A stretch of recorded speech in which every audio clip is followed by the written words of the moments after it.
नमस्कार, मी ज्योती जाधव। मी आज करणार आहे मॉडेल फोटोशूट करायचा आहे आज मला। आणि आज माझ्या सोबत हेल्पसाठी कोणी नाहीये, त्याच्यामुळे मी माझा मेकअपचा सगळा सेटअप अगदी खूप छान असा सिक्वेन्स प्रमाणे माझे प्रोडक्ट सगळे लावून घेतलेले आहेत। तर चला तर बघूया मी कशा पद्धतीने माझा सगळा सेटअप तयार केलेला आहे। तर तुम्ही इथं बघू शकताय की पहिली जी लाईन ठेवलेली आहे ती मी CTML ची सगळी लाईन ठेवलेली आहे।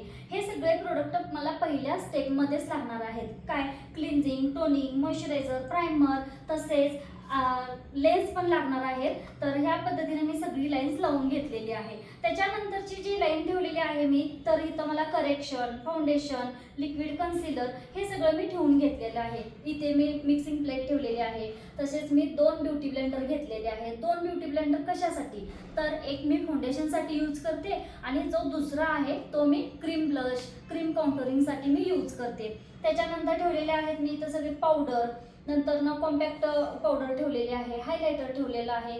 तसेच इथं ठेवलेलं आहे मी ब्लश पॅलेट, काउंटरिंग पॅलेट। त्याच्यानंतर मला लागणार आहे आय मेकअपसाठी जे सगळं साहित्य लागणार आहे ते इथं मी काजळ, मस्करा, आयब्रो डिफायनर हे सगळं मी इथं आय मेकअपसाठी लागणारं ठेवलेलं आहे। त्याच्यानंतर ठेवलेलं आहे मी आय शॅडो पॅलेट, आय शॅडोचं सिमर पॅलेट ठेवलेलं आहे। आणि सगळ्यात लास्टला लागणार आहे मला लिपस्टिक पॅलेट। आणि एक महत्त्वाची गोष्ट राहिलेली आहे ते म्हणजे ब्रश। ब्रश किट मी अगदी खूप छान असं सेट तयार करून ठेवलेले आहे। बघा माझ्याकडे हे 3 बॉक्स मी ठेवलेले आहेत। एका ह्याच्यात पावडर ब्रश ठेवलेले आहेत, एका ह्याच्यात सगळे आय मेकअपसाठी लागणारे सर्व प्रोडक्ट मी ठेवलेले आहेत। तसंच इथं फाउंडेशनसाठी लागणारे, करेक्शनसाठी लागणारे ब्रश मी सेपरेट ठेवलेले आहेत।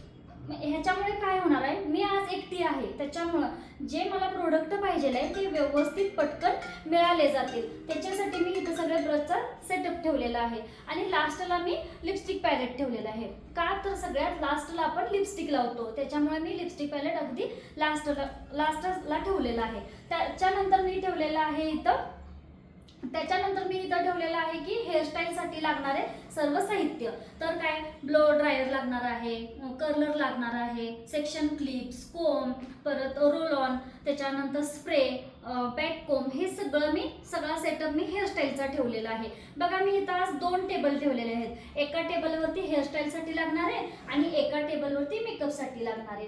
तर बघा आपण हा सेटअप सुरुवातीलाच का करून ठेवायचा, ज्यावेळेला आपण एकटं असतो, हेल्पसाठी कोणी नसतं आपल्यासोबत, तर त्यावेळेला काय होतं, ज्यावेळेला आपण मेकअप करतो, मेकअप करताना आपल्याला जे समोर असणारेच प्रोडक्ट आपल्याला दिसत नाहीत, ते म्हणजे गडबडीत, म्हणजे कुठं आहे हे पटकन लक्षात येत नाही।